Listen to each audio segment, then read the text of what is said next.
कंहिं शराबनि त्योहारनि लाइ तस्बीह पढ़ी। कंहिं शराबनि त्योहारनि लाइ तस्बीह पढ़ी। कंहिं अंगूरनि जी लालच ते सजदा कया। को लाइक़ इबादत सम्झी झुकियो। कंहिं जनम जे धड़कन खां ख़ुतबा चया। मूं बि चाहियो त मां तुंहिंजो नालो वठां, तुंहिंजी तस्बीह पढ़ां, तोखे हर हर झुकां।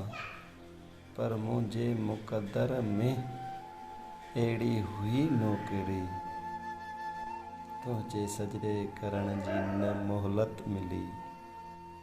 मां जे तोखे झुकियुसि पे त मुंहिंजा बचा, रोज़ गोॾा विझी पेट में थे सुता।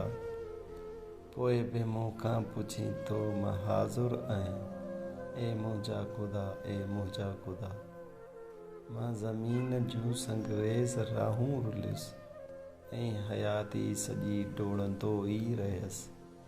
मूंखां मंज़िल हमेशह किनारा कया, वक़्त जी भेड़ में मुफ़्त मारियो वयसि। मुंहिंजे नेणनि जी मक़तूल में असमत कुठी, मुंहिंजी दिलि जो मदीनो थी वीरां वयो।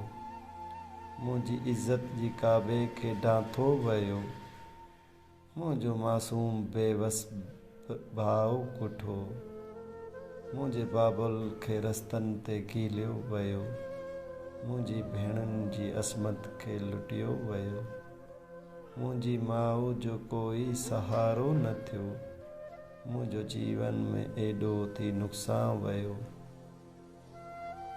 मां ज़मीन जा ज़िंदान काटियो अचां, पोइ बि मूंखां पुछी थो मां हाज़ुर आहियां, ए मुंहिंजा ख़ुदा, ए मुंहिंजा ख़ुदा।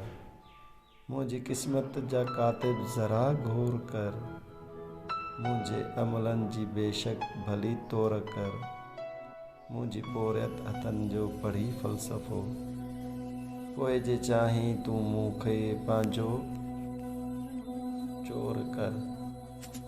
मूं हरनि खे हलाए कया हज पई, मूं ज़मीनुनि खे खेड़े ज़कातूं ॾिनियूं।